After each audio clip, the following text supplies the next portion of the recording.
Olá, bom dia, professor. Tudo bem? Está me ouvindo? Bom dia. Não estou ouvindo o senhor Rodolfo, estou ouvindo a Gabriela. Bom dia, Gabriela, tudo bem? Tudo bem. E agora, tá me ouvindo aí? Agora sim. Eita, é o meu fone aqui que quando eu conecto, então o microfone não funciona. Ah, Então vou ficar no áudio ambiente aqui. Se vazar a latida de cachorro e tal, vocês me dão um desconto aí.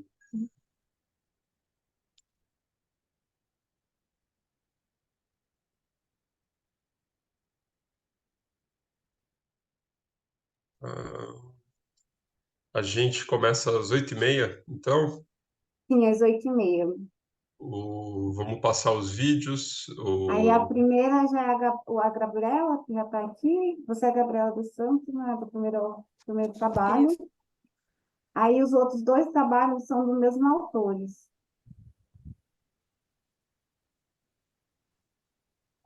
Quanto tempo de apresentação? Um trabalho sobre retenção. São 8 minutos, né? Confere aí, Janaína, 8 minutos de apresentação. Sim, é 8 minutos. Aí, Gabriela, a gente tem os vídeos. Então, na apresentação, a gente vai estar passando os vídeos. E aí, o Rodolfo ele vai decidir se a gente faz o debate já após a apresentação do vídeo ou no final. Aí, como ele é o moderador da sessão, ele decide como que vai funcionar, tá bom? Ah, tá. É a transmissão do vídeo, então eu não apresento. Não, é o Não, vídeo. Ah, tá. É minha primeira vez apresentando assim online, então eu não tinha muita certeza. Tá bom. você mandou o vídeo, Gabriela? Uhum. Sim, sim. Tá. Até explicando aqui a decisão, a gente decidiu por usar o vídeo, afinal a gente pediu para todo mundo gravar o vídeo e mandar, então acho que é uma forma de prestigiar o trabalho prévio aí Aham. de ter elaborado e tal. Mas se você falar, não, eu prefiro eu apresentar agora, eu não vou me opor. Aí, Janaína, não sei o que você recomenda, o que você acha? Por mim pode ser o vídeo, não tem problema. Vamos de vídeo, então, para testar tudo quanto é recurso tecnológico, né? Aí vai dar problema e a gente vai ficar louco.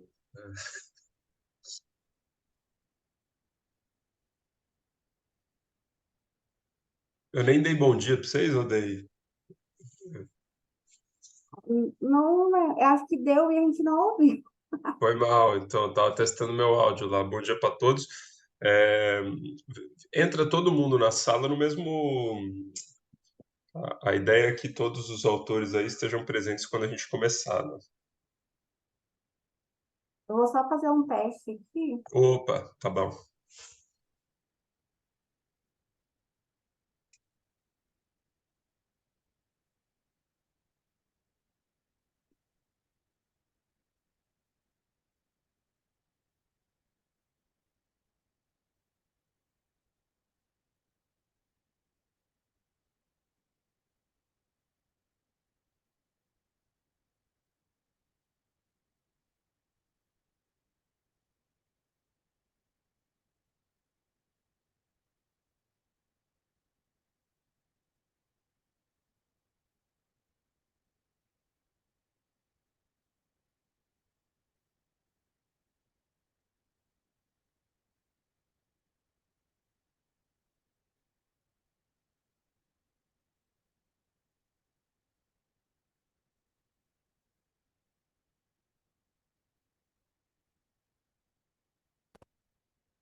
Geração de valor no ensino superior, uma Vindo? análise quantitativa em uma instituição de ensino superior pública. Estão ouvindo? Sim. Aqui deu certo. Achei bem difícil fazer em 8 minutos. Aí, Rodolfo, a recomendação é 8 minutos a gente para a apresentação. Então, Tá. a Gabriela ela fez em 8 minutos, mas os outros dois trabalhos, ele passa de 8 minutos. E aí a recomendação no treinamento era a gente parar no 8 minutos. Tá bom. Dá para a gente ver acelerado, que nem os jovens fazem Então, é com que as daí perde a séries e filmes ou qualidade, não? né? É que perde a qualidade. Mas assim, um é 10, outro 24 e o outro é 9h25. Aí, se você quiser ver o vídeo inteiro, aí perde Olá, tempo pessoal. na. Sim. Na... acho que dá para deixar, é pouco tempo, então vai somar 2 minutos aí, somados. Então deixa aí a gente corta um pouquinho de tempo lá da discussão. Imagino que tem bastante tempo aí para falar sobre os trabalhos, para pergunta, tudo. Acho que dá. A nossa sessão vai até às 10, né? Eu só Então confirmar dá. aqui, 7h30. Oi? Então, é às 10. 10, né? Não, tem bastante tempo pra você pegar aí. Somar, se os 3 trabalhos fossem 10 minutos, ia dar meia hora, ainda fica, ainda fica 1 hora aí pro povo se estapear, falar que o trabalho de outro tá ruim, o outro tá melhor, né? Então, não, acho que dá bastante tempo.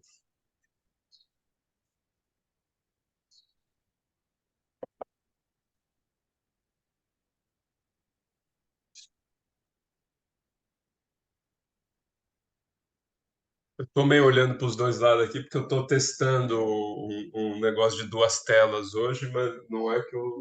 Eu sou dessa, eu não consigo ficar só com uma tela. Ah, eu também não. Não, a gente acostuma, Jura? né?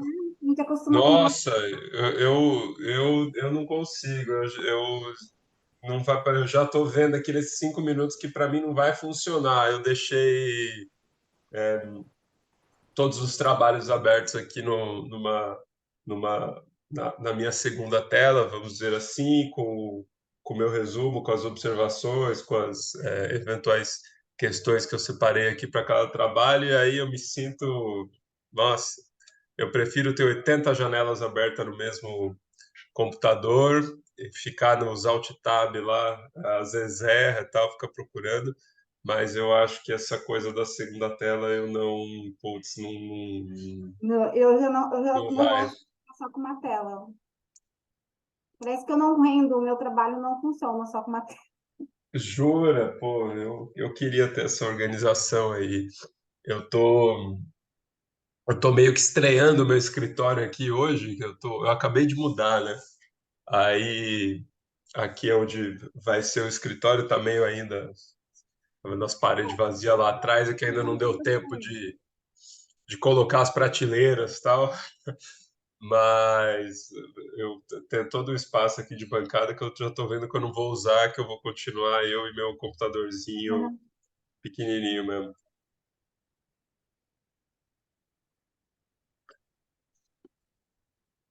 Você me ouviu, Rodolfo? Qual estado você é? Eu sou de São Paulo. Uhum. Vocês estão onde?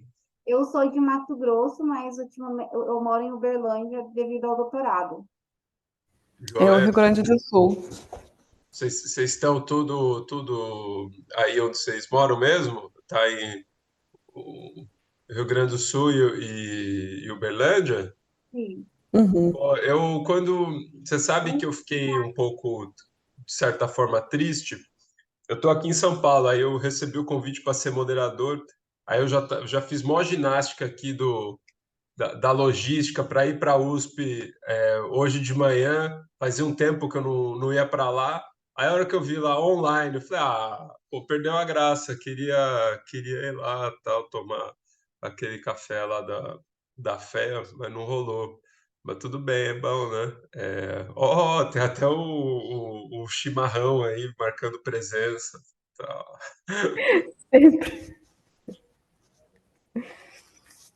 Sensacional.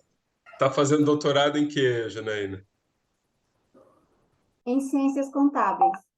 É. Bom dia, Thiago. Você Tudo que gosta bem? da ADM mesmo? Bom dia, pessoal. Bom dia. Todo mundo madrugando aqui no SEMEAD, tomando um cafezinho, um chimarrão. Pô, madrugando nada, pô. Aqui amanhã Não, já começou para muito mais congresso, cedo. né? É, Para congresso, 8h30 é a primeira sessão a nossa, né? Provavelmente. acho que é. Vamos que vamos.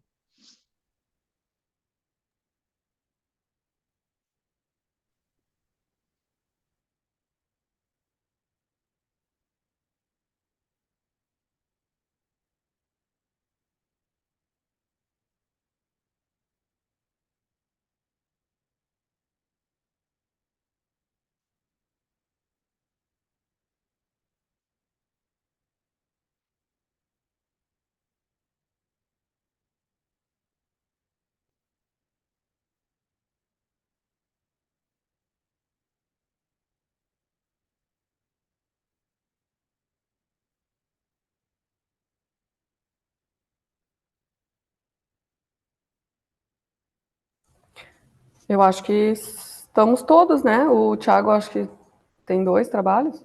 É verdade, né? É, no meu nos trabalhos que eu estou, o autor principal é o professor Maia, que é diretor da FATEC de Bragança. Ele falou que iria entrar, mas eu acho que, assim, segue o cronograma do SEMEAD aí, ele entra e se adequa, tá bom? Tá bom. Problema. Aí, Rodolfo, você pode já começar os trabalhos, tá? A sessão Posso. está sendo gravada automaticamente e se encerrará assim que a última pessoa também sair da sala. Tá bom. Ó, bom dia aí, Gabriela, Thiago e Janaína. Eu fui convidado aqui para ser mediador da sessão. Vocês receberam a solicitação de gravar um vídeo com a apresentação dos trabalhos e decisão da Janaína e minha aqui.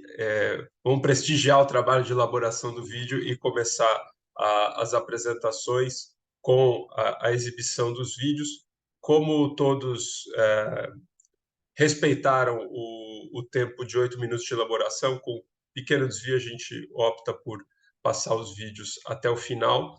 E depois a gente abre para uma discussão. Aí vamos dizer assim, eu vou tentar exercer um pouco de democracia aqui. Vocês acham que a gente discute tudo depois ou vai discutindo cada trabalho? Já que temos poucas pessoas aqui, vai ser fácil pegar a opinião de cada um. Eu acho que cada trabalho melhor, Cada né? trabalho? Tá bom. Cada trabalho, o Thiago Por mim também? pode ser, tranquilo. Aham. Tá bom. Eu acho que do Thiago seria conveniente apresentar os dois para debater, que eu achei É. muito parecido, Thiago. Uhum. É porque um são as bases, né? Uma análise de constatação e o outro é o acoplamento. Então tem muita coisa que acaba por se repetir, porque no passado continua se pesquisando, né? E a decisão de dividir foi por conta do número de páginas, que senão não seria possível no SEMEAD. Mas eu concordo plenamente. Acho que dá para, de repente, juntar os dois meus em uma discussão só e o outro em outra. Se vocês Tá toparem. bom. Não, beleza, tá bom. Vamos assim. Todo mundo concorda aí? Posso Então, já passar o vídeo? bora.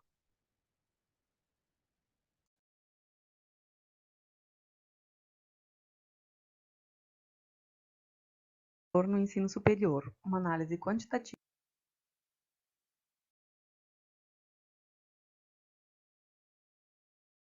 em uma instituição de ensino superior pública. Valor é algo que, do ponto de vista do cliente, vale a pena pagar. No setor da educação, as instituições de ensino superior não estão isentas da concepção de geração de valor, visto que elas também são cobradas pelos investidores e pela sociedade. Nesse sentido, o objetivo dessa pesquisa é avaliar a geração de valor percebida na educação superior. Com a realização desse estudo, pode-se avançar no entendimento da concepção de geração de valor e avaliação das atividades realizadas nas IES a partir do ponto de vista do seu usuário central, que é o aluno.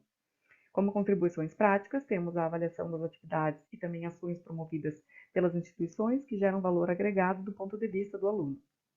Já como contribuições teóricas, temos o estreitamento da noção de valor percebido na educação superior e das habilidades adquiridas pelos alunos. O desenvolvimento dessa pesquisa também ajuda a melhorar e adequar o serviço educacional prestado às necessidades dos alunos. O conceito de geração de valor no ambiente educacional se relaciona com a motivação e com a construção de sentido. Ao planejar um curso, as tarefas e atribuições selecionadas devem oferecer valor para os alunos. Em relação ao valor em atividades acadêmicas e correlatas, os fatores estudados nessa pesquisa são atividades em sala de aula ou extra-classe, atuação dos professores do curso, práticas de ensino e organização do curso, infraestrutura, suporte da secretaria dos cursos e oportunidades no mercado. Quanto à saída de conhecimento e os resultados de aprendizagem, os fatores estudados são resultados de aprendizagem, saídas sociais, saídas cognitivas e saídas de autoconhecimento. Esta é uma pesquisa de caráter quantitativo do tipo survey realizada numa instituição de ensino superior pública do Rio Grande do Sul, que teve como população egressos de cursos de graduação a partir de 2015 e também alunos matriculados que já integralizaram 50% ou mais das disciplinas do curso. Como amostra final, tivemos 1.220 respondentes. O instrumento é um questionário estruturado com 65 perguntas fechadas em escala do tipo Likert de 5 pontos, mais 8 perguntas para a caracterização do perfil dos respondentes. A aplicação foi via centro de processamento de dados e os dados foram analisados via software IBM SPS versão 23. A coleta de dados foi realizada por meio da aplicação do questionário estruturado com 65 perguntas fechadas. Para a mensuração das respostas, utilizou-se uma escala do tipo Likert de 5 pontos. A amostra foi composta de 59,5% de pessoas do sexo feminino, 84,5% de pessoas de cor branca, 63,5% de pessoas declaradas solteiras, 59,2% de pessoas que estão atuando profissionalmente na área do curso em que se formaram e 41,1% de pessoas que declararam que o critério mais importante que os fez optar pela instituição para cursar a graduação foi a qualidade do ensino. Como o questionário foi elaborado com duas escalas diferentes para o conjunto de itens, foram realizadas duas análises fatoriais exploratórias. A primeira, para o conjunto de itens 1 a 44, demonstrou que os resultados dos testes KMO e o teste de esfericidade de Bartlett foram satisfatórios e indicam a fatorabilidade dos dados. Uma questão foi excluída das análises porque apresentou o valor inferior a 0,5 na comunalidade e outra porque ficou isolada em um único construto. Assim, as variáveis se organizaram em 6 fatores cuja variância explicada acumulada total é de 62,95%. Ainda os resultados do alfa de Cronbach são satisfatórios e a carga fatorial das variáveis também foi considerada satisfatória. A segunda análise fatorial exploratória foi realizada com os itens que correspondem às questões sobre aprendizagem e habilidades adquiridas. Os testes de KMO e de esfericidade de Bartlett foram satisfatórios e para esse conjunto de variáveis todas as comunalidades apresentaram valores superiores a 0,5. Todos os fatores propostos são praticamente iguais aos originalmente propostos nos estudos de onde foram retirados. A única mudança que ocorreu foi a variável manter a ética profissional e pessoal, que passou a compor o fator saídas sociais. A variância explicada acumulada total desses fatores é de 73,31% e a carga fatorial das variáveis é superior a 0,5. Ainda os resultados do alfa de Cronbach também são satisfatórios para esses fatores formados. O teste T de diferença de percepção entre grupos masculino e feminino demonstrou a percepção média de homens e mulheres, diferindo para a maioria dos fatores demonstrados. A avaliação dos homens é pior para todos os fatores averiguados, ou seja, a percepção de geração de valores e saídas habilidades adquiridas não é tão boa para eles se comparada ao grupo de mulheres. O teste T de diferença de percepção entre egressos e alunos também demonstrou algumas diferenças significativas. O grupo de alunos matriculados avalia, em média, melhor as oportunidades de mercado, ou seja, eles percebem de maneira melhor a integração da universidade com o mercado de trabalho, bem como as oportunidades de trabalho, feiras de emprego e organização de palestras com gestores, empregadores e organizações. Esse resultado também pode ser oriundo de uma maior interação e abertura dos cursos ao mercado nos anos recentes. A avaliação média do grupo de alunos também foi melhor do que a grupo de egressos, quanto às habilidades cognitivas e a aprendizagem adquirida. Também verificou-se que as atividades realizadas em sala de aula estão gerando mais valor na percepção dos alunos do que dos egressos. Em relação ao teste de diferença de percepção entre grupos das faixas de renda, verificou-se diferenças significativas entre os grupos para 3 fatores estudados. Primeiramente, identificou-se que a infraestrutura gera mais valor para grupos de pessoas sem renda do que para indivíduos que recebem mais do que 7 e 11 salários mínimos. O fator suporte da secretaria gerou mais valor para 3 grupos de menor renda durante a vida acadêmica do que para aqueles que recebiam acima de 11 salários. Quanto à avaliação das saídas de alto crescimento, os grupos com renda de 4 a 6 salários mínimos avaliou esse fator de maneira melhor em relação àqueles que não têm renda e também àqueles que recebem acima de 11 salários mínimos. No teste de diferença de percepção entre grupos de atuação profissional, verificou-se diferenças significativas em relação aos fatores infraestrutura, atividades em sala de aula, atividades extra-classe, aprendizagem, saídas de conhecimento e também habilidades adquiridas, saídas de alto crescimento. Quanto à análise de correlação entre os fatores, verificou-se a existência de correlação em grau moderado entre os fatores professores e práticas de ensino e atividades em sala de aula, com todas as saídas e habilidades avaliadas nesse trabalho, demonstrando que as ações, práticas e atitudes tomadas pelos professores em sala de aula e suas práticas de ensino repercutem de maneira positiva e valorosa nessas habilidades avaliadas. Observou-se também que as atividades extra-classe possuem correlação de nível baixo com as saídas estudadas, entendendo-se, portanto, que as atividades extra-classe são pouco associadas para o desenvolvimento estudantil dessas habilidades destacadas. Como conclusões, para os fatores obtidos, verificou-se diferenças de percepção significativas entre alguns grupos de respondentes. Juntamente com a análise das estatísticas descritivas dos fatores explorados neste trabalho, análises de percepção facilitam a identificação de ações de melhoria contínua pontuais para alguns grupos de respondentes e considerando alguns pontos ou fatores específicos. As universidades podem usar a escala utilizada para compreender melhor a geração de valor percebido a partir do ponto de vista dos alunos e egressos da sua instituição e aproximar os serviços oferecidos das necessidades dos mesmos.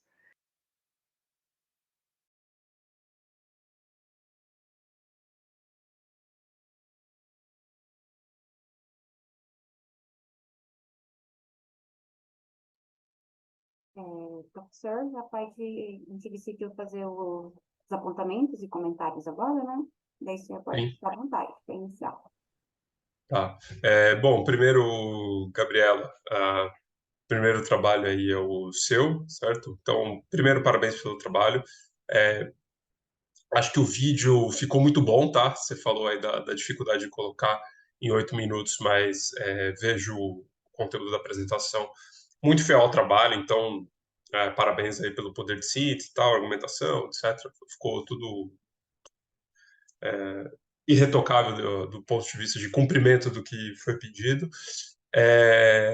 E agora vamos lá, podemos fazer perguntas, tal, como vocês preferem, que a gente faça perguntas para a Gabriela individualmente, ou alguém... Primeiro, alguém tem alguma coisa para perguntar? Eu tenho, mas se alguém tiver aí também, eu cedo a minha vez. Não quero parecer mediador autocrático aqui, longe disso. Né? Eu também tenho algumas coisas também para perguntar, mas caramba, ela conseguiu fazer em 8 minutos cravado. Eu achei surpreendente isso. Achei surpreendente, parabéns. Não foi de primeira, só para deixar claro. Eu tive que fazer várias. Ai, Deus. Mas ficou muito bom. E a amostra muito grande também, né? Mais de 1000 respondentes, né? Impressionante também. Eu queria manifestar aqui que é a minha primeira vez apresentando um artigo. Na verdade, esse foi o primeiro artigo que eu escrevi. Eu estou no meu primeiro ano de mestrado em Gestão de Organizações Públicas aqui na Universidade Federal, um mestrado profissional. Então, a gente não tem tanta essa exigência de fazer artigos como os acadêmicos, né? Que bom, que inveja. Só que daí quando surge a necessidade de fazer, Não, mas é eu legal, acho é legal. difícil, sabe? Eu Sim. tive algumas dificuldades, assim, claro, meu orientador me auxiliou, essa pesquisa foi feita por ele, e ele me convidou para auxiliar na escrita e na análise dos dados. Tá E bom. essa foi a minha participação. Então. Tá. Vamos lá, quer começar aí? Você tem algumas perguntas, Thiago?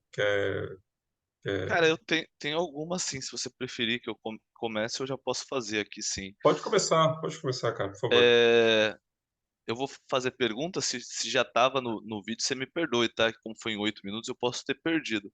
Mas a primeira dúvida que eu tenho assim é por que que na análise fatorial você dividiu em dois, né? Primeiro até o item 40 lá e depois do 40 até o 60. Por que que não rodou uma única fatorial exploratória? É porque são duas escalas, na verdade. A Aham. primeira é referente a atividades acadêmicas, e a segunda é sobre a aprendizagem e habilidades adquiridas, né? Elas eram escalas diferentes, apesar das duas serem de 5 pontos, elas eram diferentes. Uma era mais de satisfação e a outra de contribuição, as atividades acadêmicas contribuíram ali na formação e tal. Não, entendi. E eu vi que tiraram pouquíssimos itens, né? Então ficou relativamente parecida, né? Com os Uhum. fatores também ficaram parecidos, né? Com a original. Na segunda escala, sim, os É, fatores ficaram da mesma forma, só um item mudou de categoria. E na primeira foram 2 itens excluídos, só. nossa, bem surpreendente, muito bom. É um comentário também, tô com o paper aberto aqui também. É, aqui acho que só para auxiliar de alguma forma também, tem alguns. Quer ver? Deixa eu ver. Peraí. Qual é a tabela, meu pai?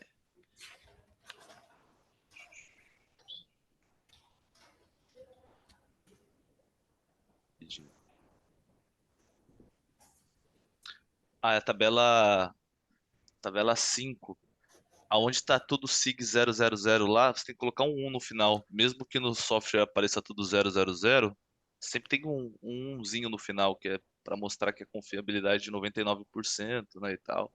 Tá vendo a Não tabela, sabia disso. tabela 5? Eu também às vezes coloco Uhum, tudo 000, mas tem que ter um 1zinho no final. uhum. Aí acho que uma pergunta assim mais de desenvolvimento também. Agora que você tem essas tabelas, qual que é a ideia? Você vai tentar utilizá-las no doutorado ou com uma análise, alguma regressão, uma modelagem de equação estrutural, começar a Na testar verdade, o meu mestrado não é sobre esse assunto aqui. Ah, não? Pô, então você já tá. Não, é mais parecido com os teus trabalhos, na verdade. Minha pesquisa de Aham, mestrado é sobre a evasão na pós-graduação. entendi. Porque Esse agora que aqui ela foi tem um baita de um instrumento desse, né? Precisa pôr na rua aí. um trabalho extra, esse aqui. Um trabalho extra bem grande, né? Com stand de respondente, stand de item. Agora eu acho que poderia começar a Uhum. testar relações, né? Se impacta alguma coisa. Sim, Mas, provavelmente tem essa ideia para algum outro aluno, não para mim. mas beleza, pode comentar aí, professor Rodolfo. Tá. Na verdade, eu tenho uma, uma observação, talvez duas, não sei se eu vou conseguir me explicar muito bem aqui, tá? Primeira, tá? Tem uma coisa, eu vou ali, pode ser a tabela 5, tá? Quando você faz ali o teste T para variável sexo, aí dividindo ali as percepções entre masculino e feminino, e quando eu li o trabalho aqui na redação, tá, eu entendi que tem diferença, certo? Né? Joia, tal, e aí a estatística suporta esse tipo de inferência, né? É, mas quando eu vejo sempre esses testes, né? Seja uma nova, seja teste T e tal, eu queria ver, assim, uma coisa que eu sempre tento me preocupar. Qual que é o tamanho desse efeito? Porque, assim, você vai falar, tal, as percepções são diferentes. Mas você está com uma amostra, pô, gigantesca aqui e tal. E aí, como a amostra é muito grande, o que é ótimo, tal, né? Média, desvio padrão, tal, vai ver a significância da diferença entre essas médias. ah, Diferenças muito pequenas, elas vão se mostrar estatisticamente significativas, né? Beleza, é o que é, né? É o método, beleza. Agora, qual que é a relevância prática disso? Assim, qual que é o tamanho desse efeito, né? Então, é o quê? Assim, então, é o quê? 1% de diferença dessa variação, 2%? Será que isso efetivamente tem algum valor prático ali no teu objeto analisado, entendeu? Isso é uma coisa, e assim, isso é uma observação, talvez minha, de viés pessoal aqui, que eu não sinto essa preocupação de discutir o tamanho do efeito na grande maioria dos trabalhos que faz esse tipo de teste em algum momento, tá? Então, assim, que às vezes fala lá, às vezes até o Thiago falou, faz modelo de regressão, não sei o que lá, tal, papá. Todas as variáveis lá da SIG 0,00000. Tá, muito bom. Agora, qual que é o poder de explicação dessa variável na variável resposta? Dada o intervalo que ela varia, o que isso tem de efeito geral lá na variável de resposta que você está analisando? Você está só explicando estatisticamente um comportamento muito pequenininho ou é realmente algo interessante do ponto de vista gerencial e tal, de uso? Enfim, falei pra caramba, não sei se fez muito sentido. Mas você tem esse número guardado aí ou não, Gabriela? Não, mas muito interessante isso que tu fala, realmente não observo isso na maioria dos trabalhos também. Tem uma. Eu já li um pouco vamos dizer assim, de preocupação com isso em pesquisa, na área de medicina, biológicas, etc. Porque a pessoa vai lá faz um teste, de medicamento, por exemplo, né? Aí, pô, dá uma diferença X, mas assim, estatisticamente significante. Mas o tamanho do efeito sei lá, aquele efeitinho muito pequeno. Aí você está falando de uma droga nova com uma série de consequências e efeitos colaterais e tal. Para ter uma melhoria de 1% em relação ao que você tem hoje, já será? Né? Enfim, a nossa obsessão aqui com a estatística, da qual eu faço parte, hein? Né? Tá tranquilo. Acho que é legal a gente tentar sempre desdobrar um pouquinho o que vai ser, qual que é o efeito prático dessas diferenças entre qualquer grupo que a gente queira testar as coisas e tal. Bom, acho que era isso, assim, a principal dúvida que eu tinha. Você fala, por exemplo, em relação ao teste F do ANOVA, a variação entre as médias, algo nesse sentido, É, eu acho que é interessante também. É, esses tempos, a gente publicou um trabalho com a Nova também, só que considerando os stakeholders do turismo, né? Então, tinha morador, turista, acho que empresário e membro do governo.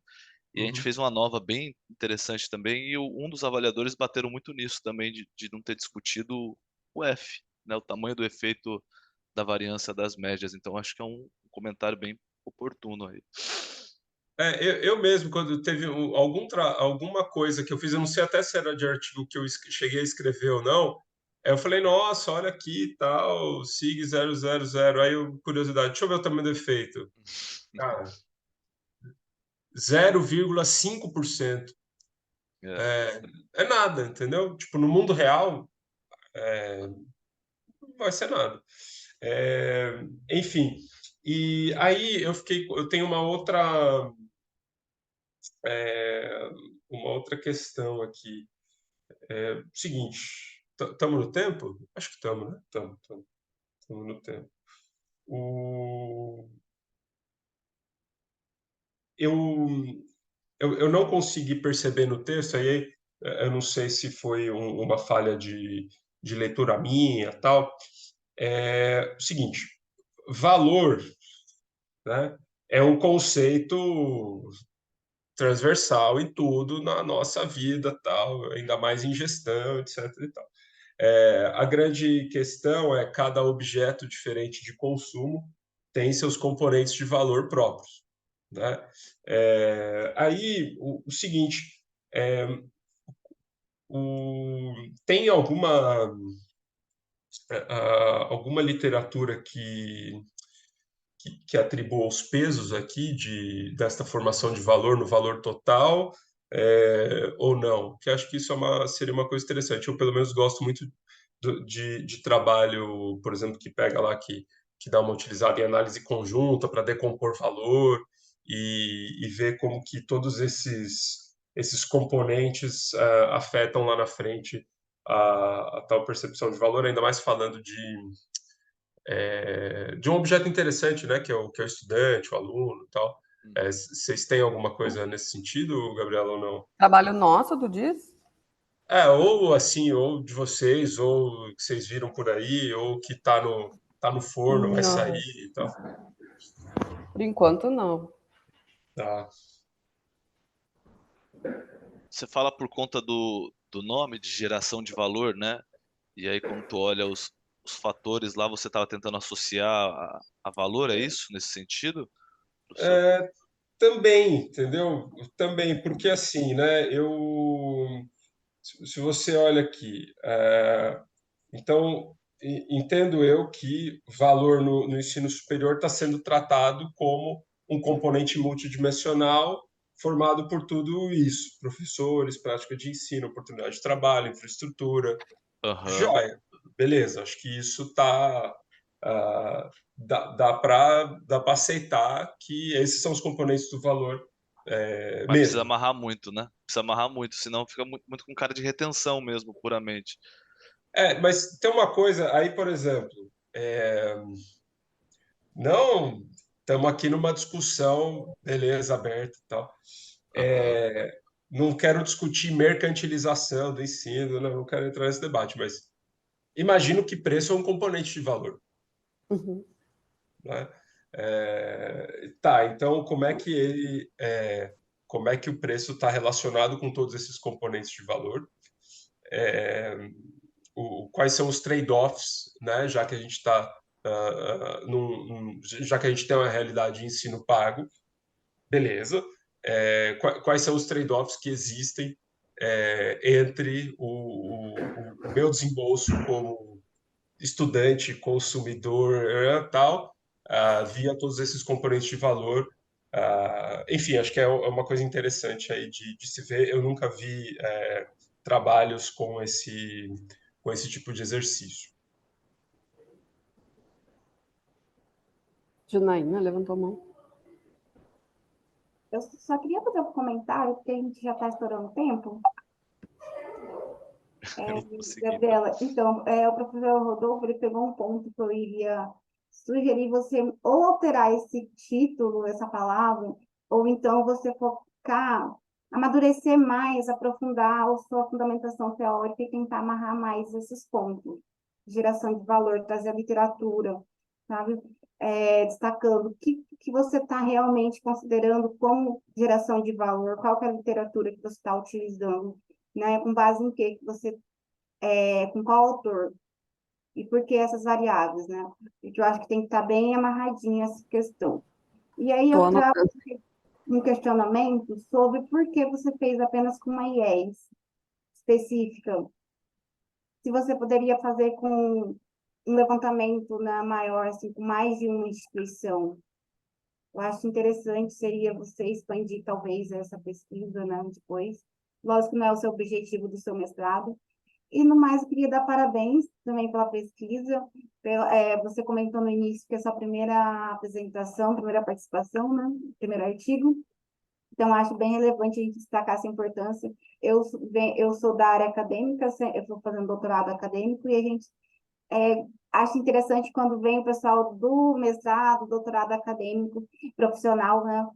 Participar desses eventos. Então, acho bem, né, relevante ter essa participação de um olhar mais profissional, mais técnico, e você, com esse olhar, já analisando essa questão também das universidades, a questão dessa percepção, né, dessa geração de valor, eu acho interessante, porque você pega a questão da percepção do aluno em relação a como isso afeta as suas habilidades também profissionais, e aí eu vi que no seu resultado trouxe um ponto interessante, que os alunos que estão ainda têm uma percepção maior de sala de aula, que contribui para as suas habilidades do que o egresso, né? Então, tentar trazer esse contexto, esse resultado, alinhado com a literatura, para ver o que está explicando isso, por que isso está acontecendo. Você fez um comentário porque pode ser que isso está mais alinhado, o currículo esteja mais, eu entendi isso, que o currículo está mais alinhado com as demandas do mercado, né? Então, alinhar esse item aí nos seus resultados, trazer a literatura para estar embasando mais. No mais é isso, parabéns pelo trabalho, parabéns pela apresentação. E aí eu vou encerrar os comentários, gente, porque a gente tem que dar início a outra apresentação, tá bom? Vou já compartilhar aqui o vídeo com vocês. Obrigada, Beleza. Janaína, pelas tuas contribuições. Pessoal, só enquanto a Janaína vai colocando aí o vídeo, dá as boas-vindas aí ao professor Marcos Maia, tá? É um dos autores junto comigo Na verdade, o Bom, trabalho é dele, de pós-doc, né? Eu só estou ajudando. Nada, eu só Ele é vou diretor pedir da para FATEC de Bragança. Estou vendo que o professor Rodolfo é da FATEC também. Então somos É, todos colegas de FATEC aqui. isso aí, tudo bem? Você é de qual unidade aí, Thiago? Eu sou. Minha sede é a FATEC do professor Maia, de Bragança. Ah, tá. Lá Mas de eu sou do Bragança também. Isso, mas eu sou do Litoral Norte. Eu dou aula na FATEC São Sebastião também. Oh, que legal, cara.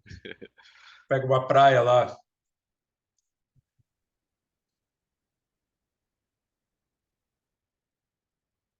O professor Rodolfo é da FATEC Sebrae, é isso? Isso. Tenho bastante amigos lá, viu? O Ah, Caio, eu sei, gente o boa. Caio, o Padilha lá, É, tal. maravilha. Bom, pessoal, eu me chamo Thiago De Luca e vou estar apresentando. Bom, pessoal, eu me chamo Thiago De Luca e vou estar apresentando um trabalho sobre retenção e persistência do aluno no ensino superior. É um trabalho bibliométrico, um olhar para o futuro. Então, a gente fez um acoplamento bibliográfico para pegar as principais correntes teóricas, temáticas de fronteira, aquilo que está se estudando mais recentemente. E no final, a gente consolida com um framework integrador. Beleza? Eu vou compartilhar a tela aqui para começar a mostrar os slides. A gente também, o mesmo grupo apresentou um trabalho sobre bases teóricas, né, conceituais sobre retenção. Não sei se é nessa mesma sessão, mas talvez, se for eventualmente alguma coisinha pouca possa se repetir. Mas vou tentar tomar um cuidado com isso, tá? Então vamos lá. O trabalho é fruto de estudos de pós-doutoramento do professor Marcos Maia Oliveira, que é orientado pela professora Cristina Yamaguchi na Uniplac. E também somos coautores eu, que estou apresentando, Thiago De Luca Santana Ribeiro, e o Anderson Lima. Todos são doutores. Eu e o Anderson, doutores pela Uninove e professores da FATEC. Fazendo uma introdução, né? Então a evasão ela é um fenômeno complexo que continua acontecendo. E quando a gente fala de persistência e retenção de aluno, a gente está trabalhando uma forma positiva de lidar com esse fenômeno, né? Então a evasão tem a ver com como os alunos iniciam, mas não concluem seus cursos, né? Fazem a matrícula, mas não terminam. E aí a retenção, a gente vai trabalhar isso. Como que questões institucionais, questões governamentais, questões sociais, psicológicas pode colaborar com isso.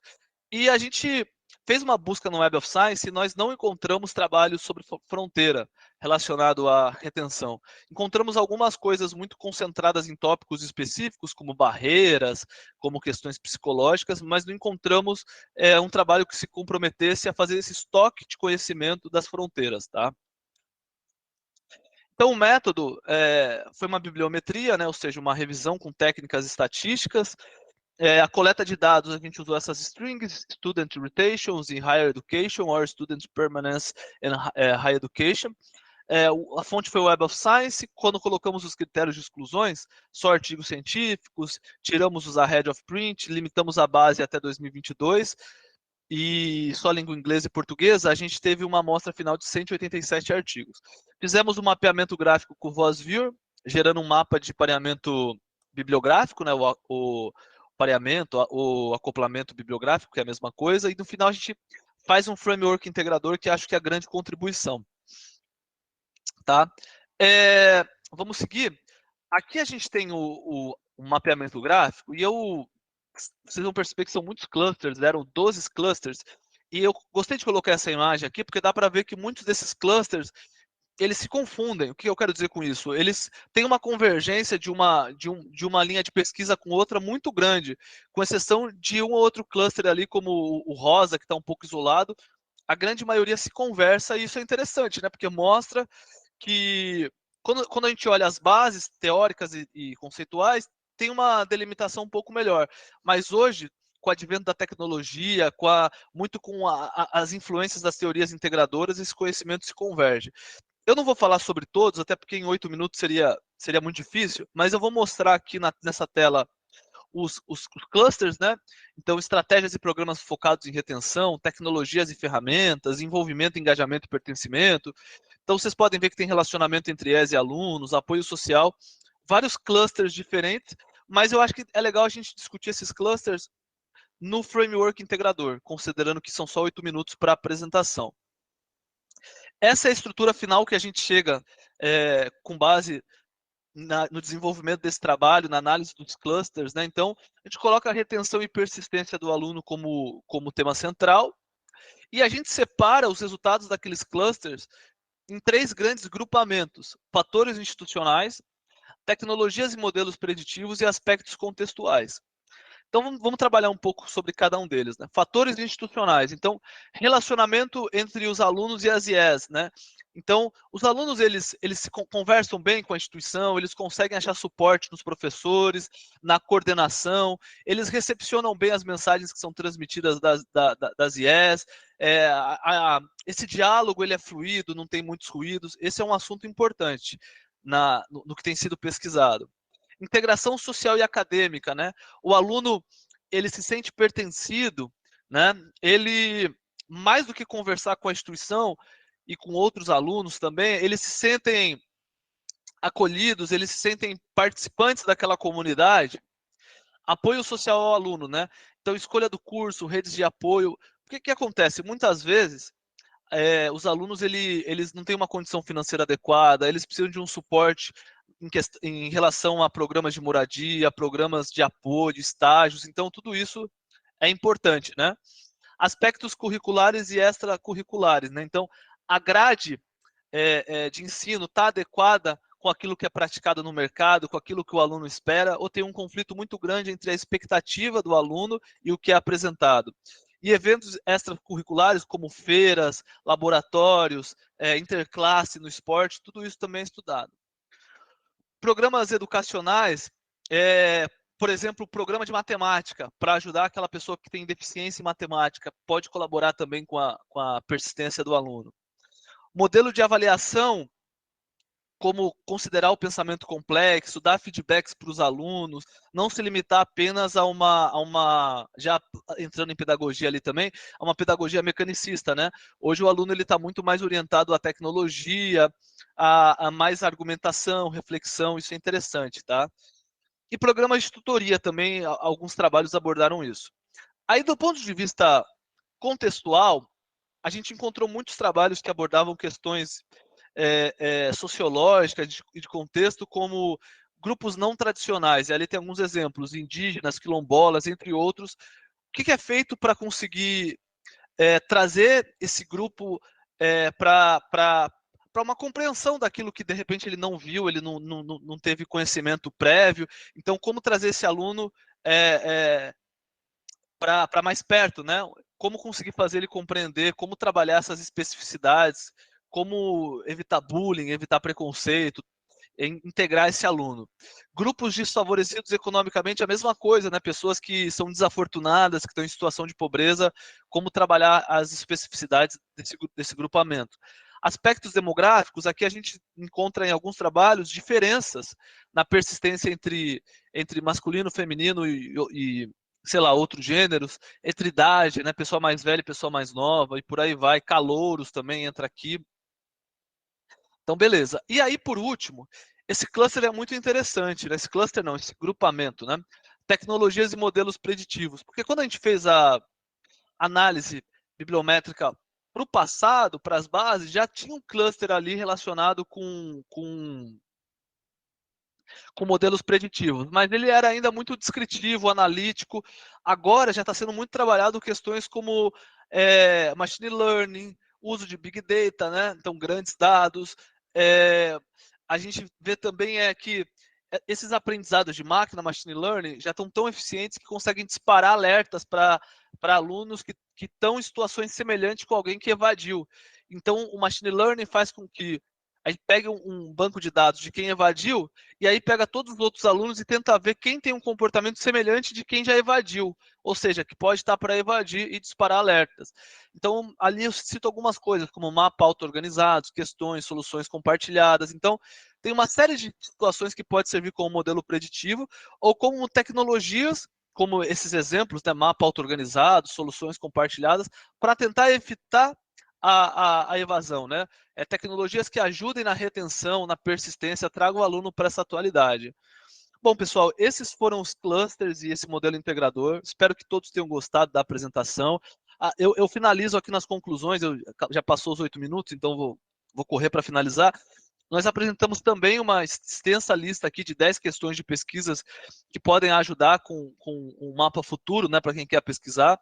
Por exemplo, na perspectiva temática, como o fenômeno da economia compartilhada pode contribuir para os estudos de retenção, né? Soluções compartilhadas, estudos compartilhados. Uma outra questão que a gente coloca ali logo no começo, a questão 2. Quais efeitos algumas ações de relacionamento têm em mídias sociais pode gerar nas retenções? Então a gente apresenta um estudo robusto e para finalizar, encontramos 12 clusters de fronteira, vimos que eles são bastante convergentes, concluímos com uma estrutura conceitual que mostra uma compreensão ampla, né, do que está sendo estudado em retenção. Mostramos que tem uma mudança de foco para tecnologia, machine learning, e do ponto de vista gerencial, a gente acredita que o nosso modelo pode servir como um caminho seguro para as IES, instituições governamentais, se debruçarem e desenvolverem um processo de retenção vencedor. Nossa limitação é que teve um único banco de dados, que foi o Web of Science, e a análise bibliométrica não é tão profunda quanto uma RSL. É isso, desculpa ter passado um minutinho aí, espero que tenham gostado. Esse é um trabalho de...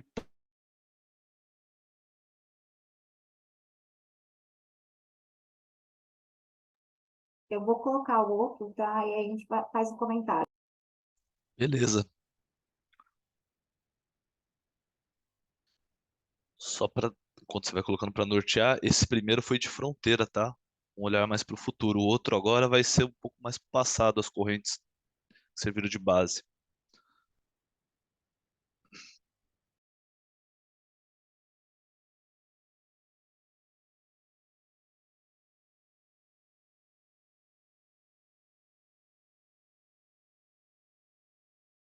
Olá pessoal, tudo bem? Eu me chamo Thiago De Luca e vou estar apresentando hoje um trabalho sobre retenção e persistência de aluno no ensino superior. É um trabalho bibliométrico que se concentra nas bases temáticas e teóricas. Deixa eu compartilhar a tela aqui.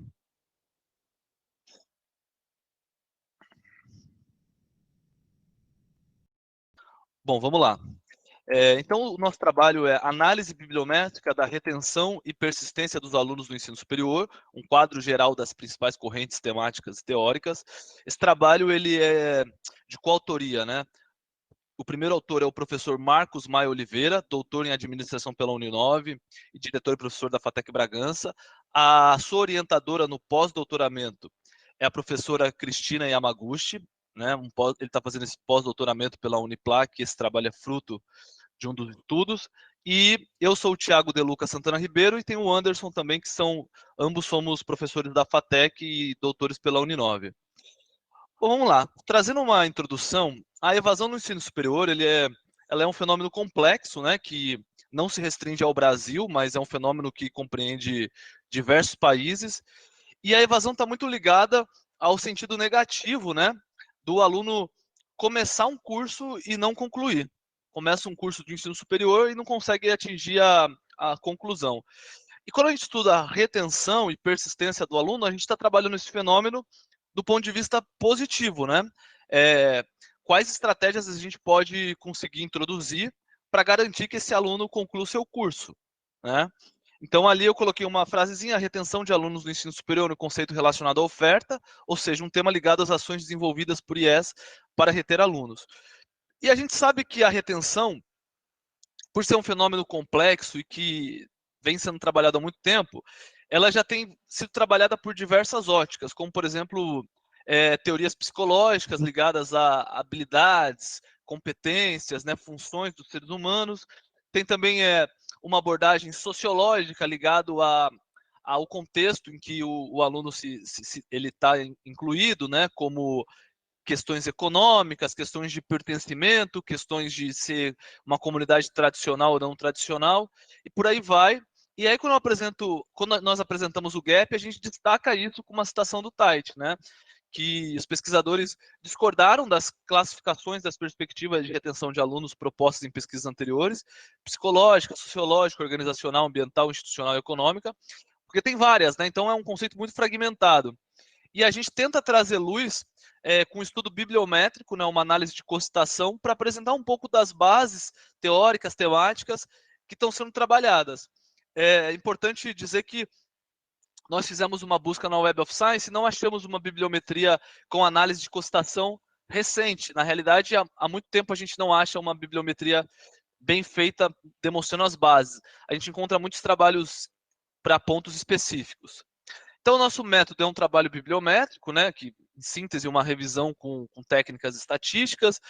A gente tem aí uma tabela que mostra o percurso metodológico, então os termos de busca, né, as strings foram student com asterisco retention and high education, or student com asterisco permanence, né, de persistência, permanência, e higher education.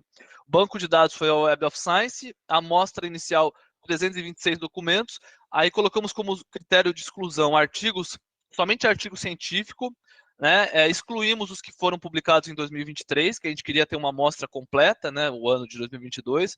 Excluímos artigos ahead of print, né, com acesso antecipados, e consideramos só língua inglesa e portuguesa. Tivemos uma amostra final de 187 artigos. Usamos para fazer o mapeamento gráfico o software VozViewer, tá? Fazer o mapa de cocitação. No final também a gente sintetiza no framework essas principais bases. Mostrando um pouco dos dados descritivos, a gente não colocou critério de entrada, então o primeiro artigo que foi encontrado na Web of Science nesses termos foi em 1993, mas você percebe que a partir de 2000 começa a ter mais publicações e a partir de 2018 tem um salto muito grande. Então, é claro, é normal ter sempre ascendência, né, de artigos, mas esse salto é interessante de 2018 para frente. Mostra que o tema está bastante em voga. Aqui a gente pegou como fonte própria o Web of Science, né, a quantidade de publicações sobre retenção e persistência por instituição. Em primeiro lugar está essa Rookley Research Libraries UK, que é uma biblioteca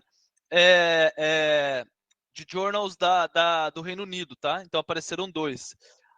Aí é interessante que você consegue ver que tem instituições de diversos lugares, né? Embora o Reino Unido seja bastante forte em relação a isso, mas tem Tasmânia, tem muitos lugares diferentes, né?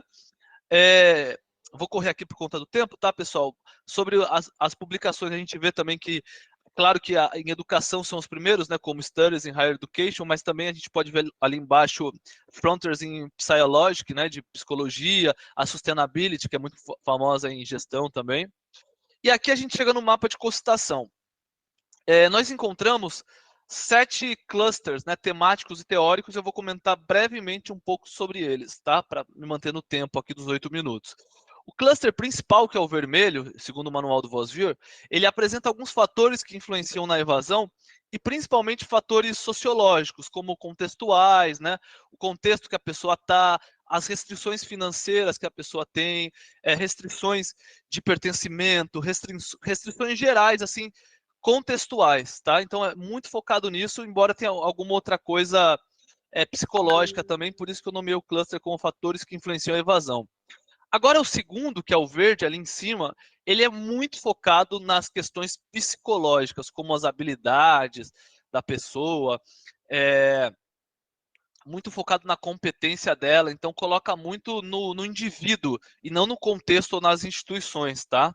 E aí você pode ver que esse cluster verde, ele se comunica muito bem com o cluster laranja, que são ferramentas de retenção, perdão, que são envolvimento e pertencimento, então que tem muito a ver ali com essa questão do indivíduo, né? Então e também o roxo ali com teorias integradoras.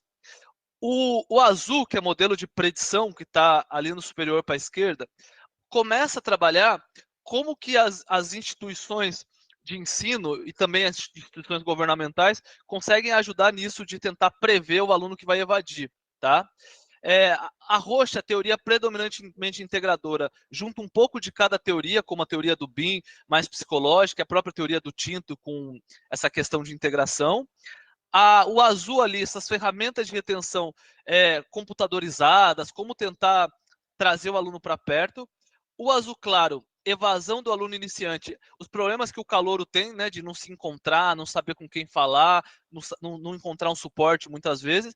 E por fim, o laranja é a questão de envolvimento e pertencimento. Será que o aluno se sente pertencido naquela comunidade, se sente envolvido? Então são esses os 7 clusters, é muito difícil falar em 8 minutos, mas aqui tem um framework que sintetiza isso, né? Esses fatores que foram mencionados. E para concluir, a gente apresenta um quadro bastante robusto de agenda de pesquisa, né? Com 15 questões de pesquisa relacionadas a cada cluster. Então, por exemplo, no cluster 2, teoria predominantemente psicológica. Será que a personalidade da pessoa de ser maximizadora, ou seja, ela nunca está satisfeita, ela quer sempre tirar nota 10, quer sempre ser a melhor, ou a pessoa satisfaciente, que está satisfeita com o que é bom o suficiente para ela já estar tranquilo. Será que isso influencia o desempenho? Né? Outras questões que a gente colocou, por exemplo, no 6 ali, evasão do aluno iniciante. Será que dá para estudar o alinhamento entre a expectativa de determinado curso e a realidade, em termos de mercado de trabalho? Então, bastante robusto, vale a pena dar uma lida. E aí a gente conclui, né? Eu passei bem pouco do tempo, vocês me perdoem, mas é muito difícil falar em 8 minutos. A gente apresentou 7 clusters temáticos, teóricos, que são bases conceituais, já que a análise de cocitação olha para o passado. A gente integrou esses clusters numa estrutura conceitual, apresentamos uma lista extensa de avenidas futuras de pesquisa, com questões e tudo mais, e a limitação é que a gente usou um único banco de dados, que é o Web of Science, e a análise bibliométrica ela não é tão profunda quanto uma RSL, mas a gente tentou trabalhar no quanto foi possível essa questão de profundidade. É isso, espero que vocês tenham gostado e me perdoe aí de ter ultrapassado um minutinho. Obrigado, pessoal.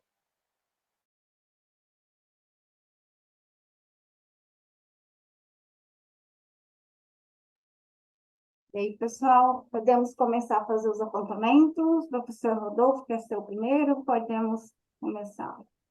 Bom, só fazer o cerimonial aqui. Ô, Thiago, cara, eu gostei muito, tá, da apresentação. Não estou falando isso como mera formalidade, não, cara. Até porque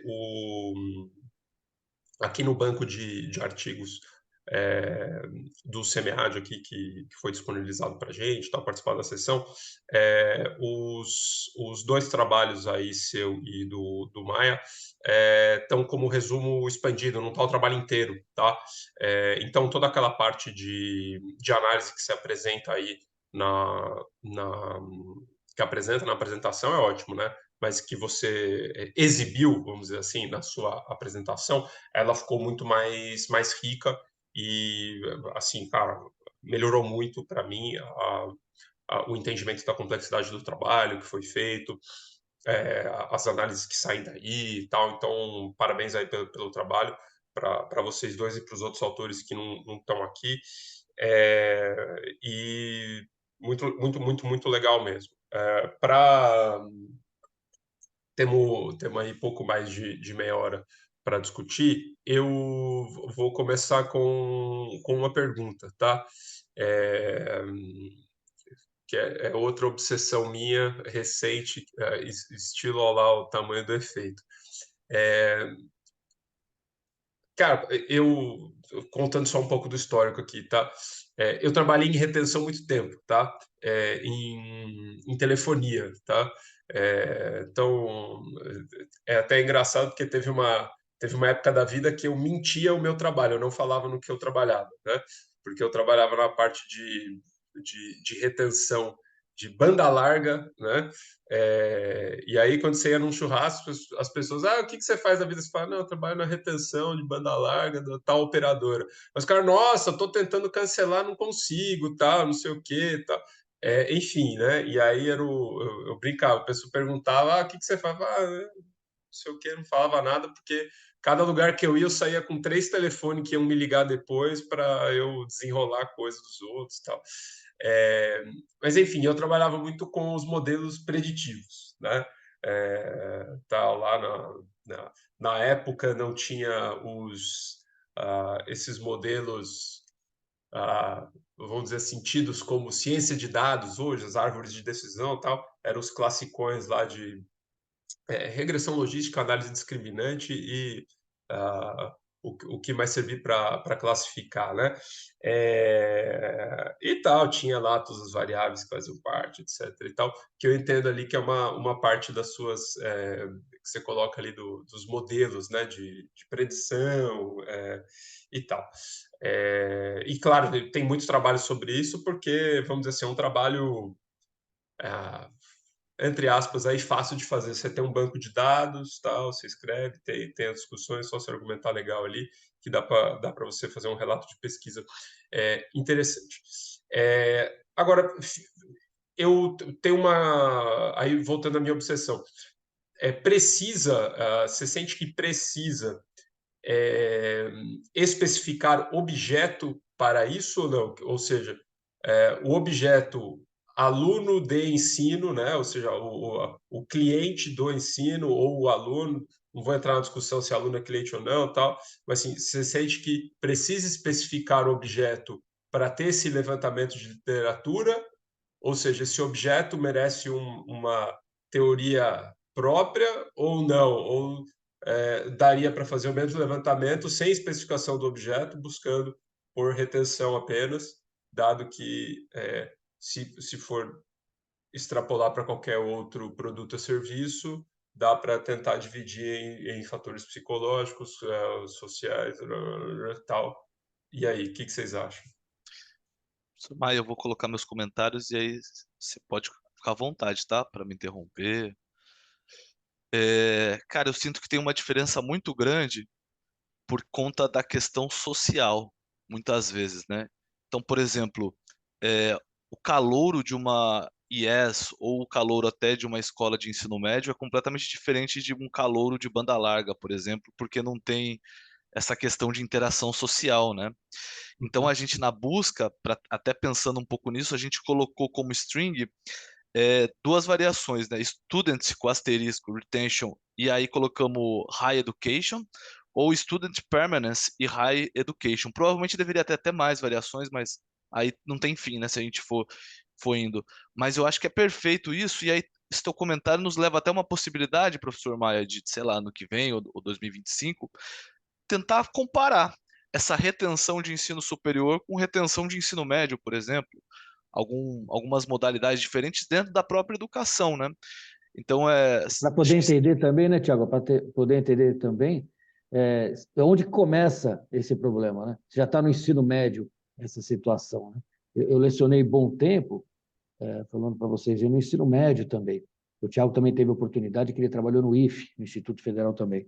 A gente sabe, o ensino médio, não sei se o professor Rodolfo também, os colegas também, Gabriela, a Janaína, tem esse conhecimento, mas o problema hoje no ensino médio é muito maior. Eu lecionei muito tempo, mas hoje a gente vê que o problema é grande. Uma instituição pública e tudo, acho que até, né, Rodolfo, aí no Sebrae é a mesma coisa, a evasão, ela acontece, por mais que você tente segurar a coisa aí. Então, acho que esse estudo, viu, Tiago, vai ser excelente mesmo de fazer entender um pouquinho do ensino médio, pegando até mesmo das ETECs, que são escolas de ensino médio técnica pública. O Rodolfo tem aí, divide o prédio lá, né, com o pessoal da ETEC, sabe como é que é. Dá para fazer um trabalho legal nesse sentido. E tenho certeza que é possível a gente ter essa análise, entender como é que tudo isso aí pode estar acontecendo, esse fenômeno aí, entender melhor, interpretar e analisar esses dados aí, sem dúvida. Excelente. Agora, assim, uma coisa é muito legal essas rodadas em congresso que vai despertando insights, né? E alguns são frutíferos no futuro. Mas, por exemplo, com certeza algumas lógicas assim podem ter convergências com outros setores, né? Por exemplo, agora tudo se fala em modelo preditivo, né? Usando inteligência artificial e tal. Com certeza a banda larga deve utilizar isso, talvez até melhor que na educação. Então, eu fico pensando assim, tem muitas possibilidades aí até da gente escrever sobre convergências, divergências, né, Rodolfo? Bem interessante. Você ainda está na operadora, Rodolfo? Não, eu saí, cara. Isso aí faz 10 anos, cara. Faz 10 anos. Mas Mas quando você entrou na FATEC, você estava lá ainda, né? não, eu saí em 2012, finalzinho de 2012, eu entrei na FATEC em 2017, né? Aí dividi, só uma coisa aqui. O que eu acho legal, até como. Puta, cara, eu me sinto mal de falar assim, não, vou tentar contribuir com o trabalho de você. Não, sei lá, cara, eu tô tendo ideia aqui, eu não sei se isso tem efeito prático ou não.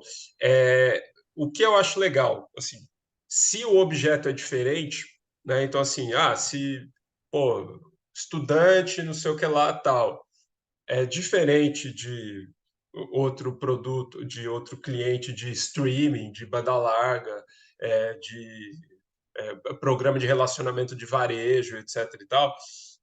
Eu acho interessante, e aí foi assim, a principal coisa que eu anotei aqui para eu comentar. É legal alguns parágrafos, ou sei lá, se você estiver fazendo um trabalho maior, assim, vamos dizer assim, um capítulo, um subcapítulo, enfim, de delimitação de objeto, entendeu? Tipo, eu estou falando desse objeto aqui, que é um aluno, e por que o aluno, vamos dizer assim, é diferente de um cliente tradicional, entendeu? Até se você for, por exemplo, para o ensino básico, né? É até obrigatoriedade, né? A frequência escolar por parte da família e tal, você tem lá uma série de coisas. Então, às vezes, delimitar um pouquinho esse objeto, estabelecer as características que o diferenciam dos demais objetos, entendeu? Tipo assim, o que é isso? É uma motivação de consumo muito diferente que você está lidando, enfim, aí deve ter aí alguns alguns estudos que fazem esse tipo de diferenciação de objetos, sabe? E aí, dando um spoiler aí, Thiago, quando eu era professor do Senac, tinha um rapaz lá que era o coordenador do curso de um dos cursos de TI lá. O cara fez um trabalho, vamos dizer assim, de análise de evasão, baseado em geolocalização. Ele pegou lá, cara, os CEPs das matrículas dos alunos, lá, botou no mapinha, né? Cara, a correlação é absurda. Assim, se você estiver falando de ensino privado, como era o caso lá, ensino pago, a correlação era absurda no público. Eu imagino que também tenha esse efeito, né? Então, assim, você tem tanto um efeito de deslocamento de tempo, né? Quanto um efeito aí de monetário mesmo, né? Um custo de viagem e tal. E aí dá para extrapolar por vários elementos conceituais. Para mim, custo de transação aí é pau, né? Você já teoria para tudo, cabe aqui perfeitamente, né? Assim, a transação total não está valendo a pena para o cara, então o cara evade. Enfim, aí você vai discutir isso de diversas formas. Mas a minha principal questão aqui procurem delimitar esse objeto em termos conceituais do porquê que ele é diferente de outros objetos, sabe? Por que ele merece ser tratado diferente, com uma especificidade própria e tal. Posso falar? Opa! Eu adorei essa sugestão da delimitação, porque eu concordo com o Thiago como é importante essa delimitação, que o meu estudo de mestrado é sobre a evasão da pós-graduação estrito sensu, mestrado e doutorado. E o meu orientador insiste que é para eu buscar as minhas referências nos estudos de ensino superior. E eu insisto que preciso encontrar outras coisas, porque a pós-graduação tem outras especificidades que alunos de ensino superior graduação não têm. E é uma dificuldade imensa encontrar esses estudos. Brasileiros quase não existe. É assim, dá para contar os dedos. Estrangeiros tem mais, assim, mas ainda é bem restrito. E eu acho muito estranho, porque na minha cabeça é bastante diferente, assim, as especificidades, os fatores que fazem um aluno de mestrado ou doutorado evadir do que um aluno de graduação. Tem algumas coisas, sim, semelhantes, mas algumas são bem específicas. E aí essa sugestão de fazer um parágrafo para fazer essa diferenciação aí do... Muito boa, O, anotei aqui. mas sabe o que é, vamos dizer assim, tem um lance, Gabriela, que é em, em gestão, administração e tal, principalmente, a gente tem uma fragmentação de objeto enorme, né? O curso, ele não tem objeto definido, por isso que ele tem essas crises aí. Então, a gente estuda o quê? A gente estuda organização, consumidor, o profissional, a área, um híbrido de tudo isso, enfim. E é só ver, é engraçado, né? Por exemplo, tem curso de gestão de objeto, né? Então, tem hotelaria, é um curso de gestão de objeto, né? Você está delimitando porque um objeto de gestão, hotel, evento também, um curso de gestão de objeto.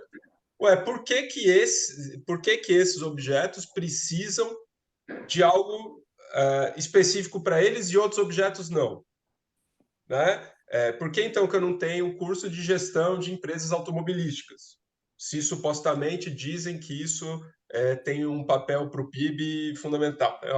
Né? Não vou entrar nesse mérito, mas assim, o que legitima um objeto ter todo esse interesse específico? Né?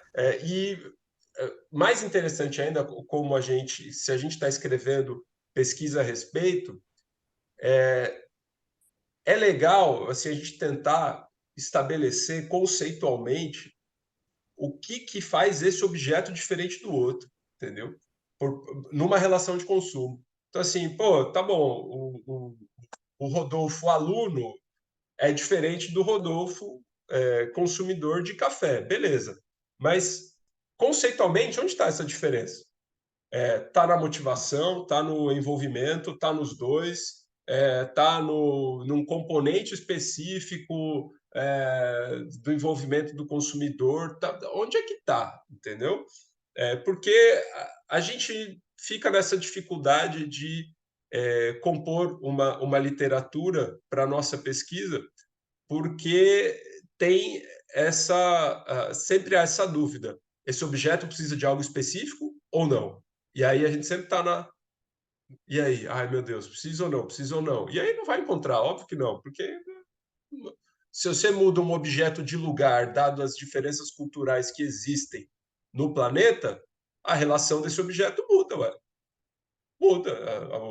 A relação que a gente tem culturalmente com uma coisa que no Brasil é diferente da relação de consumo que outra sociedade dá para isso por toda uma série de fatores, entendeu? E aí, aquela sociedade vai precisar de uma literatura específica para isso e a gente de outra literatura específica para isso?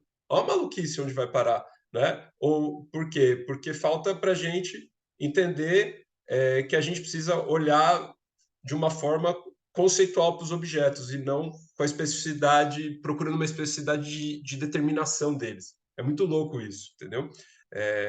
Enfim, viajei, foi mal. Eu vou aproveitar e fazer alguns comentários. Primeiro, eu queria dar parabéns pela pesquisa, aos autores aqui presentes, e fazer alguns questionamentos. Por que vocês usaram apenas uma base?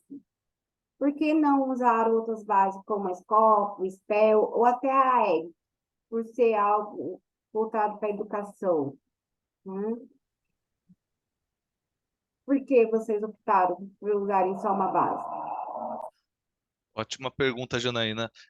Mas o problema é uma limitação do software. O VozVir, ele não permite que junte Scopus e Web of Science. Eu já vi algumas pessoas tentando fazer, mas é um malabarismo assim que tem que ser muito bom em TI, cara, muito bom, quase impossível. E ele lê melhor a Web of Science também, mesmo se pegar só Scopus. Então, assim, até a gente pode tentar, só que teria que utilizar outro software. Aí vem meu outro questionamento, que até você destaca como limitação de estudo. Por que não revisão da literatura? Revisão sistemática, né? Já que é mais robusta, você tem software que você consegue juntar para fazer análise, juntando a base do igual o Start, não sei se vocês conhecem, mas você consegue Conhecemos. usar para juntar as bases e aí você fazer análise, ler o resumo ali, registrar o protocolo, tudinho, né? E você consegue usar essas bases também junto, acho que só não não dá para usar o Spell, se eu não me engano, no Start.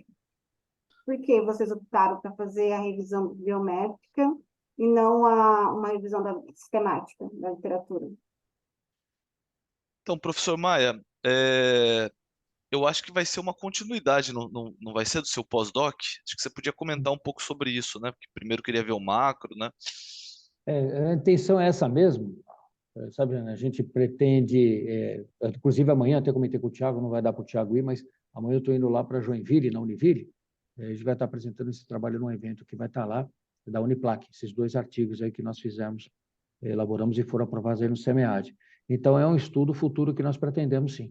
Para talvez mesmo, né, Thiago, aumentar a abrangência de pesquisa, né, das bases de dados, pode ser que nós façamos isso também, mas é um trabalho complementar que a gente vai estar fazendo, devido a essa restrição, como o Thiago falou bem, né? Então, mas a gente pretende, logicamente, ampliar essa abrangência, a gente pretende, de fato, um trabalho que a gente sabe que tem lastro, né? Vamos dizer assim, tem conteúdo, tem muita coisa para ser descoberta, muita coisa para ser discutida aí. E é isso que nós pretendemos mesmo, que é a nossa função, né? A gente é da academia, que faz produção científica e tudo, a gente tem que ter essa abordagem. Mas é uma intenção mesmo nossa, sabe, Eugênia, a gente aumentar aí a base, ampliar com outras bases e também colocar até mesmo a parte do ensino médio para a gente entender o histórico, um pouquinho mais do ensino superior, como é que isso funciona. Tá? Né? Até vai lá, Janaína, foi mal. Na apresentação e no artigo, vocês destacam que a partir de 2018 tem esse aumento de publicações, né? E vocês consideraram até 2022. Por que vocês não usam essa informação para justificar a delimitação do espaço temporal dessa revisão sistemática da literatura, né? Possivelmente futura? É só uma sugestão aí para vocês. Porque aí vocês vão delimitar o inicial e aí tem essa justificativa, que é onde começa, deu esse boom nas pesquisas ali pelo gráfico que vocês apresentam, né? Teve esse aumento, e aí utilizar de 2018 até os dias atuais. Eu achei uma sugestão excelente, porque a revisão sistemática ela vai dar muito mais trabalho, né? Essa é a realidade. Na hora que for usar o protocolo lá, esse ano eu publiquei uma revisão de cocriação de valor, Value Co-Create, no turismo e na hospitalidade, no European Management Journal. E assim, o trabalho para ficar muito bem feito, você tá doido, é insano. Foram 2 anos. Foram 2 anos mesmo. Acho que teve 40 rodadas. Então, acho que essa sugestão da Janaína faz total sentido, viu, professor Maia? Já que tem esse salto em 2018, até provavelmente por conta da ATI, né, dos modelos de predição, eu acho que a Esse gente pode... lance aí, esse lance temporal, né, Janena, que você comentou, acho que também realmente tem tudo a ver. Já está anotado aqui também, viu, Thiago? Estão dando bastante trabalho para a gente aí, viu? Rodolfo, Janaína, então, para a gente ver. O professor Rodolfo trouxe o ensino médio e a Janaína RSL. Estamos lascados, hein? Gabriela, pelo amor de Deus, tá? Não aumenta mais o talvez, nosso leque aí, por favor, tá? talvez, então, acho que sim. Eu ia dizer que eu fiz uma revisão bibliométrica da evasão na pós-graduação e usei 2 bases, mas aí eu usei o Bibliometrix, que daí é no R, né? Uhum. E eu juntei as 2 bases, aparentemente deu certo, por um vídeo no YouTube, um cara explicando. O E Bibliometrix é legal, é fácil de mexer. Honestamente não faço ideia de como mexer nesse software aí, né? eu É achei mais programação, né, no legal do R, que né? mas tu tem o script pronto ali, eu achei fácil. Eu não sei nada de R, aprendi só para fazer usar o Bibliometrix.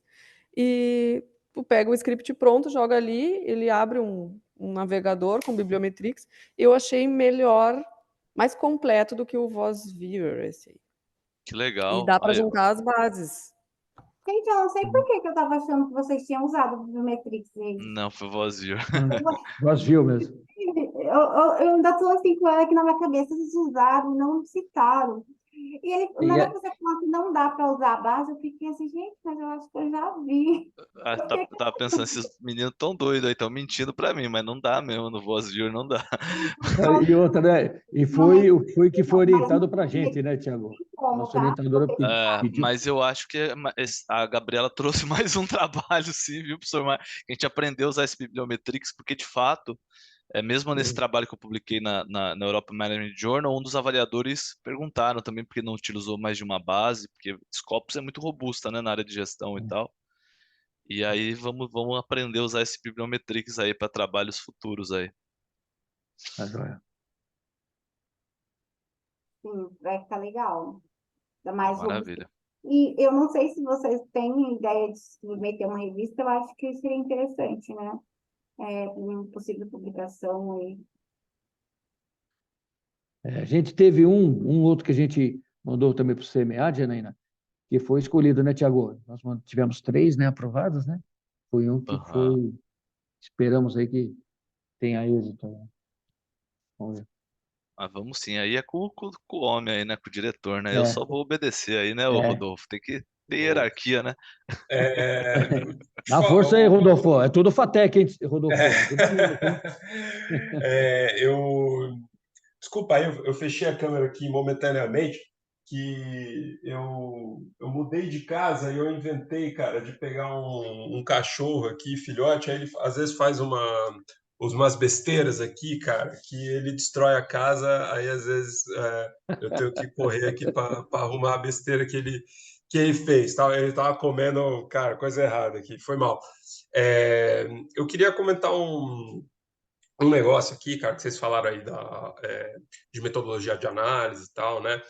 É, cara, eu tô falando isso assim, eu não preciso puxar o saco de ninguém aqui e tal, mas eu gostei muito do trabalho usando esse método, que assim, é raro eu gostar de ler um trabalho de análise bibliométrica ou de uma coisa alinhada com essa metodologia de uma revisão sistemática, enfim.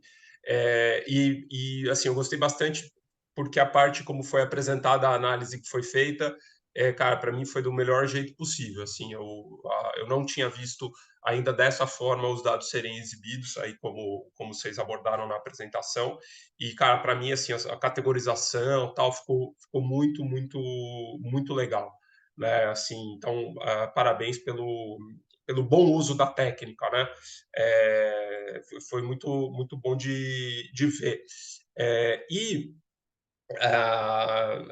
eu falando aí, cara, do uso de software de análise, né? A Gabriela falou aí do R e tal.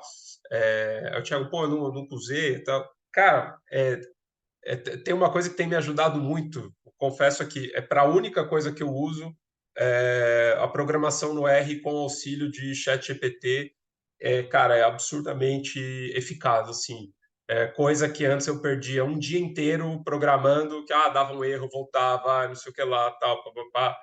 Cara, eu programo ali com a janelinha aberta, dá um erro, eu coloco, ele sugere, parece que você está cometendo um errinho aqui e tal. Cara, você vai tocando muito bem, Caramba. assim, para quem tem noções de programação, assim, para quem sabe o que é um if then e loop, usar o negócio, cara, sério, salva muito tempo e é possível aprender muito truque novo, assim. Fica aí uma dica para depois, se quiser dar uma investigada nisso. Não, excelente. Eu vi que a Gabriela colocou ali também que eu junto só Web of Science Scopus. Eu já salvei aqui o nome. Eu já tinha ouvido falar, né? mas agora eu tô me sentindo mais encorajado, sabe? Que eu tinha um pouco de trauma de R e tal. Não, não, putz, cara, eu quando eu comecei a usar, eu também ficava, puta, coisa chata, não sei o que e tal. Eu ficava me prendendo à frase de uma professora minha que falava: software bom é o que você sabe usar. Que eu concordo também, entendeu? Mas às vezes aprender uma coisinha nova ali, ainda mais para que ele é bem rápido para tratar volume muito grande de dados e tal. É bom, cara, assim, e me ajudou bastante aí o querido chat GPT para essas programações, assim, ficar muito mais rápido, cara. Assim, eu perdia muito tempo com um errinho besta, por às vezes não saber a sintaxe exata da coisa, e agora eu desenrolo de forma muito mais fácil.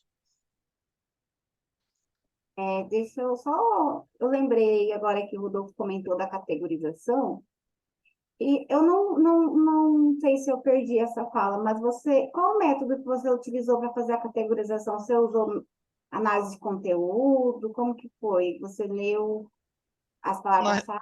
na realidade, a gente pegou todos os clusters que foram encontrados e a gente agrupou ele num framework final por, por, por situações, tipo, por exemplo, assim, dados que são institucionais, a gente colocou institucional, dados que falavam de tecnologia. Então, não teve uma contagem, assim, uma codificação com Atlas TI, não teve nada disso. Só que eu acho Uhum. que a forma como a gente aglutinou os clusters por situações semelhantes, acho que ficou legal, né? Do que só postar um E mapeamento gráfico. aí, Acho que é isso. Foi uma dúvida, coisa simples, mas melhor organizado. essa aglutinação, como que ela é feita? Você tem alguma métrica para fazê-la ou não? Como é que vai gerando essa aglutinação? Então, se fosse, como eu posso dizer, dependendo do tema, eu acho que precisaria, como a professora Janaína falou, fazer uma análise de conteúdo com codificação e tudo mais. Uhum. Mas nesse caso em específico, os clusters eles eram muito óbvios de algo muito, tipo, muito óbvio o que ele era. Ou ele era tecnologia, ou ele era um fator social, ou ele era um fator institucional ou psicológico. Então Uhum. foi muito fácil de juntar, entendeu? Ó, aqui está falando de uma coisa psicológica, eu coloquei em algo psicológico, aqui institucional. Então Uhum. parece subjetivo do jeito que eu estou falando, mas ele não é porque o cluster era muito ele mesmo assim, né? Ele era muito evidente o que era. Então eu simplesmente peguei a clusterização do VozViewer e coloquei na caixinha lá do que ele falava mesmo. Tá. O VozViewer, como é que ele funciona nessa categorização? É alguma contagem de palavra por trás Ah, ou... entendi o que você quis dizer. O VozViewer ele tem vários métodos. Uhum. Você pode fazer, por exemplo, se você quer fazer uma análise temática, você pode usar contagem de concorrência de palavra-chave, que Tá não foi o bom. caso, tá? Nesse caso, a gente usou costação, que é você olhar para o passado, então você pega pares de referências que foram citados por um documento, né? Então, sei Uhum. lá, o documento citou Porter e Barney. Aí todos que citaram essas mesmas referências vai aglutinando, par Tá de bom. referência. A gente usou isso, que foi a Ah, tá. análise de costação, e usamos a de para frente, que é de pareamento, que é par de documento citado por uma única referência. Mas ele faz, é bem automatizado assim, você só tem que fazer a Entendi, limpeza, né? entendi. Beleza? Legal. É bem Aí depois prático. você vai olhando lá nas junções e você mesmo, vamos dizer assim, nomeou a coisa. Exatamente. Tá. Digamos que é mais ou menos é quase que a mesma coisa do cluster por distância euclidiana, que depois você vai lá e cria uns nomes É, bonitos é, pelas médias e tal. Mas, análise não, legal, fatorial, exatamente. legal, legal. Gente, estamos já indo para o final da nossa sessão. Eu gostaria de lembrar a todos para fazer a avaliação da nossa sessão. Eu coloquei o link aqui no chat, tá? Por favor, avaliar, é importante para o nosso congresso, para a melhoria. O Rodolfo, você também tem que preencher a ficha de moderação, tá? Opa, sim. Aí eu vou dar esse tempinho aí para vocês fazerem essa avaliação, gente, tá? Colaborar com a gente. Parabéns pelo trabalho. Boa sorte aí para vocês, futuras publicações. Obrigado, Rodolfo, pela participação, pela contribuição com o Congresso. É isso, gente. Bom restinho de Congresso para vocês. Ó, eu já avaliei e dei ótimo em tudo, hein? Parabéns, viu, gente? microfone está mutado, professor Marcos. E eu também mandei ótimo aqui, tranquilo. Isso Gostei aí. muito da participação de todos, É. foi muito, muito gostoso aqui passar a manhã com vocês. Muito E bom. já tirei a nossa selfie aqui, tá? Espero que vocês não se incomodem aqui, que já lancei no meu Instagram aqui. Opa, beleza. Tô famoso, então. Thiago, Isso aí. marca o SEMEAD lá, que aí a gente consegue ver depois. Maravilha, pode deixar. Qualquer coisa, vocês podem me seguir lá, tá? Também, aí eu Janaína compartilho. Ramos, é assim que tá lá? Eu nem lembro como que tá. Deixa eu olhar. Tiram assim agora também, Thiago, só com a Vai, gente. vamos lá. Vamos lá, todo mundo com cara de bonzinho. 1, 2, 3 e. Tirei. Obrigado, viu, gente? Pro meu neto, quando eu vou tirar foto com o meu netinho, eu falo assim, abacaxi. Fala 1, 2, 3, abacaxi. Faz abacaxi, faz assim, me dá risada. Beleza, gente? Gente, então eu Até estou mais. saindo aqui, mas mais uma vez foi um baita prazer, viu? Espero encontrá-los aí na academia, nos eventos presenciais também. Foi uma alegria, viu? Igualmente. Obrigada, pessoal. No IGEMA esse ano. Eu vou no Ampicont, que acontece no mesmo período do IGEMA. Ah, a gente vai estar no Ingema, né, professor Marcos? É, Mas vai ser o sim. Anderson que vai nos representar, né? É, vamos lá, com os artigos lá, mais 2 lá, né? Muito bom. Tchau, gente. Tá, Tchau, mais. tchau. Tchau, pessoal. Obrigada. Tchau, tchau. Tchau, tchau, pessoal. Até mais. Janaína, brigadão, hein, pela ajuda aí. Valeu. Não esquece de avaliar, professor, lá. Opa, vou fazer agora, tá? Obrigado, desculpa as chatices aí, as Não, obrigada. divagações. Foi um prazer compartilhar aí com o senhor esse momento aí. Até Tchau, bom logo. de evento aí pra gente. Valeu, até logo. Tchau.